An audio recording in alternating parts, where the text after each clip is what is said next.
ৰাখোঁ আমি ইয়াতে আহি চবে আমি কওঁ আজি ইণ্টাৰনেশ্যনেল উইমেন্স ডে আন্তঃৰাষ্ট্ৰীয় মহিলা দিৱস কিন্তু এই মহিলা দিৱসটো কিয় পাতে আজি আপোনালোকে যে ইয়াতে বহি আছে আপোনালোকে আহিছে বাইদেউসকল আহিছে तामुलपुरनि दुवारकोसियाव मेहेरगोनां हाबाफारिजों मुलुगनां आइजो सान फालिदों।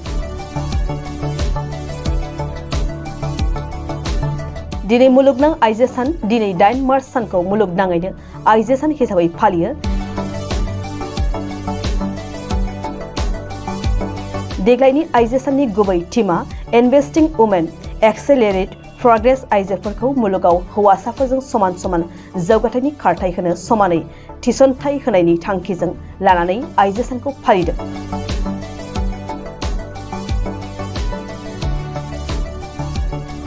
मुलुगनाङैनो फालिनाय बायदिनो तामुलपुर जिल्ला आइजो गांखं इउपिपिएलआबो तामुलपुरनि सिङाव थानाय दुवारकोसिनि बासिराम जोहोलाव फोथाराव गाजा गोमजायै मुलुगनां आइजो सानखौ फालियो।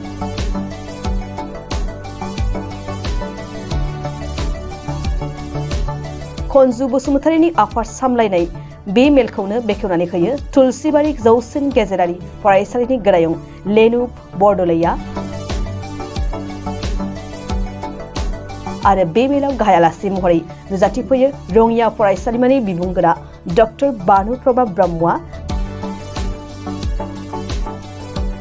बे मेलनि बुंथिगिरि महरै नुजाथिफैयो मिरु इउपिपिएल आइजो गांखंनि प्रतिभा ब्रह्म आरो 52 नं तामुलपुर विधानसभा बियाबनि एमसिएलए जलेन दैमारिया।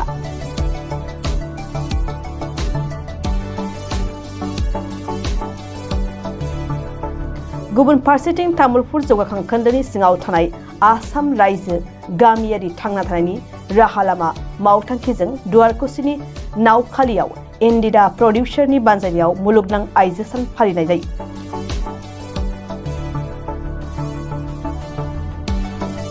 बे हाबाफारियाव रङिया फरायसालिमानि राजखान्थि आयदानि बिबुंगोरा डक्टर भानुप्रभा ब्रह्मआ आइजोफोरखौ गाव गावनि संबिजिरारि मोनथाय रांखान्थि राजखान्थि मोनथाय समाजारि गासै बिथिंनि मोनथायफोरखौ नाजावनो खावलायो। बेनि अनगायैबो बिथाङा गासै आइजोफोरखौ सोलोंथाइ बिथिङाव बयनिख्रुइबो बांसिन गोसो होनो थाखाय खावलायो। গ্ৰহণ কৰি মোৰ খুবেই আনন্দিত হৈছোঁ মই কাৰণ মই দেখিছোঁ যে ইয়াতে মানে একদম ভিতৰৰ পৰা মহিলাবিলাক ওলাই আহিছে যোনটো আমাৰ বৰ্তমান দেশত আমাক লাগে মানে সেইটো কাৰণ যেতুকে আমাৰ ইয়াতে 50% অফ উইমেন যেতুকে আমাৰ পপুলেশ্যনটো 50% উইমেনে হয় চ' মই যেনেকৈ আজি আৰম্ভ কৰিছে বাইদেৱে পুৰা সভাখন মানে মই বহুত জেগাত দেখিছোঁ দেই মানে মই বহুত বছৰ বাহিৰতো আছিলোঁ মই দেখিছোঁ তাতে চব পুৰুষ ভৰ্তি থাকে আৰু উইমেন্স ডে চেলিব্ৰেট কৰে ডায়েছত কিন্তু এতিয়া প্ৰথম দেখিছোঁ মহিলাই পুৰা সভাখন পাতিছে মহিলাই গামোচা পিন্ধাইছে গেষ্ট মহিলাক মাতিছে আৰু মানে চব আৰু মহিলাকে এনেকুৱা দিছে কিন্তু ভাল লাগিছে মানে সেইটো এইবাৰ ইণ্টাৰনেশ্যনেল উইমেন্স ডেৰ থিমটো যোনটো থিম আছে invest in women accelerate progress এতিয়া এইটো এটা বহুত অৰ্থ কেতিয়াও আমি নকওঁ যে ইনভেষ্ট ইন মেন নকওঁ আমি কিন্তু ইনভেষ্ট ইন উইমেন এতিয়া আমি কি ইনভেষ্ট কৰিম মানুহে বিজনেছত ইনভেষ্ট কৰে এইটো ইনভেষ্ট কৰে ইনভেষ্ট ইন উইমেন মানে হৈছে বহুত দিশত যেনেকৈ আমি উইমেনৰ হেল্থ কাৰণ পুৰুষ এটাৰ হেল্থ আৰু মহিলা এটাৰ হেল্থ বহুত ডিফাৰেঞ্চ হয় চ' আমি উইমেনৰ হেল্থত ইনভেষ্ট কৰিব লাগে উইমেনৰ শিক্ষাত ইনভেষ্ট কৰিব লাগে আৰু উইমেন এটাই কেনেকৈ ফাইনেন্সিয়েলি ইণ্ডিপেণ্ডেঞ্চ হ'ব পাৰে ফাইনেন্সিয়েলি ইণ্ডিপেণ্ডেঞ্চটো মই বুজোঁ পুৰুষৰ কাৰণে অকল পইচা কিন্তু ছোৱালীৰ কাৰণে ফাইনেন্সিয়েল ইণ্ডিপেণ্ডেঞ্চটো হৈছে স্বাধীনতা যদি ছোৱালীৰ আজি ফাইনেন্সিয়েল ইণ্ডিপেণ্ডেঞ্চ থাকে ছোৱালীৰ কাৰণে সেইটোৱে স্বাধীনতা কাৰো আধীনত থাকিব নালাগে সেইটো চ' সেইকাৰণে কৈছে ইনভেষ্ট ইন উইমেন আমি মহিলাৰ ওপৰত ইনভেষ্ট কৰিলেহে দেশখন আগবাঢ়িব কাৰণ পুৰুষ এটাই যদি শিক্ষা অৰ্জন কৰে অকল পুৰুষটোৱে শিক্ষা পালে মহিলাই যদি শিক্ষা অৰ্জন কৰে পুৰা দেশটোৱে শিক্ষা পাব মই সেইটো ভাবোঁ সেইকাৰণে আমি উইমেনৰ ওপৰত ইনভেষ্ট কৰিলেহে প্ৰগ্ৰেছটো বাঢ়ি যাব প্ৰগতিশীল দেশ হৈ যাব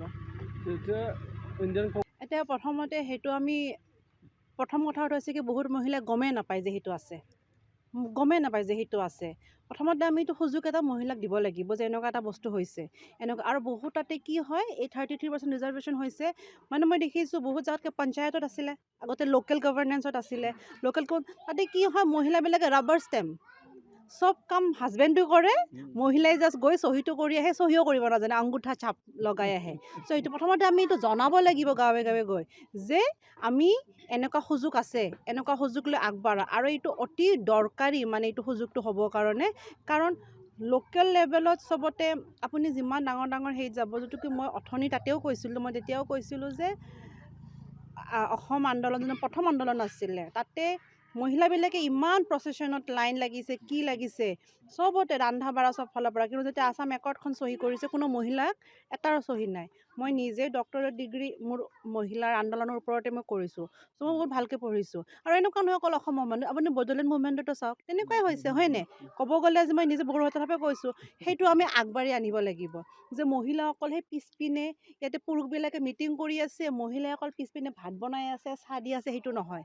মিটিঙত বহা তোমালোকে, মই সেইটো ৰাখিব বিচাৰোঁ সপ্তাহতে, যে কি ডাঙৰ ডাঙৰ মিটিংবিলাকত যাব, মই চাওঁ, মই নিজে মহিলা হয় না, মই চাওঁ যে পুৰুষবিলাকে ভাষণ দি আছে, গামোচা পিন্ধি আছে, এই মহিলাবিলাক তাতে ভাত বনাই আছে, তাতে চাহ দি আছে। নহয়, তোমালোকে মিটিঙত বহা, তোমালোকে নিজৰ কথাটো ৰাখা, সেনেকুৱা মই সেইটো বিচাৰোঁ। সেইকাৰণে ৰিজাৰ্ভেশ্যনটো এই 32 থাকিব লাগে, আৰু মানুহক এইটো এৱাৰনেছটো দিব লাগে মোৰ মতে, যে এইটো আছে এনেকুৱা।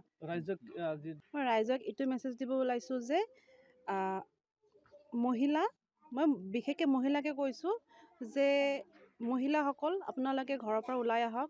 এনেকুৱা নহয় যে অকল চাকৰিয়ে কৰিব লাগে, যি কৰিব লাগে, ঘৰৰ ভিতৰত যিমান ডমেষ্টিক ভায়লেঞ্চ হয়, ঘৰুৱা হিংসা, সেইবিলাক সহ্য নকৰিব, ঠিক আছে? জাষ্ট আপোনাৰ হাজবেণ্ডৰ সেইবিলাক ডমেষ্টিক ভায়লেঞ্চ ইমান হয়, এইবিলাক সহ্য নকৰিব। নিজৰ অধিকাৰ, সংবিধানখন পঢ়ক, সংবিধানত বহুত ধুনীয়াকৈ আমাৰ মৌলিক অধিকাৰ আছে। সেই গোটেই সংবিধান আমি অধিকাৰখিনি আমি লাভ কৰিবই পৰা নাই, ঠিক? আমি সেই সংবিধানৰ অধিকাৰখিনি আমি লাভ কৰিব লাগে। আমি যিমান সুযোগ আছে ল'ব লাগে, মহিলাবিলাকৰ কাৰণে বহুত সুযোগ আছে, গোটেইখিনি সুযোগ ল'ব লাগে। আৰু মই বিচাৰোঁ যে গোটেইখিনি মহিলা আগবাঢ়ি আহক। এই বাইদেউহঁতে যেনেকৈ সেই কৰিছে, সিহঁতে খেতি বাৰীৰ থ্ৰুৰে আগবঢ়াই আছে।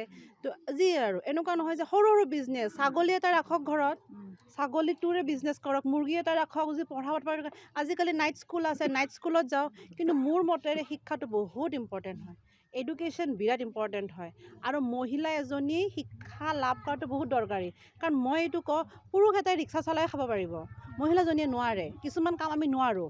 সেইটো কাৰণে কি কৰোঁ, কি শিক্ষা, এডুকেশ্যন বিৰাট দৰকাৰী, মই সেইটো ভাবোঁ। আৰু সেইকাৰণে মই বিচাৰোঁ যে সকলো মহিলাই শিক্ষা অৰ্জন কৰক। শিক্ষা অৰ্জন কৰাৰ একো বয়স নাই। আপোনালোকে এতিয়া অ'পেন স্কুলবিলাক আছে, অ'পেন স্কুলত যাওক, অ'পেন স্কুল শিক্ষা এডুকেশ্যনটো লোৱাটো বহুত দৰকাৰী। আৰু চৰকাৰে বহুত সুযোগ দি আছে, সুযোগখিনি লওক, আৰু চব এনেকৈ অলপমান সুযোগ নাগৰিক হিচাপে থাকক। সেইটোৱে বিচাৰোঁ। Thank U.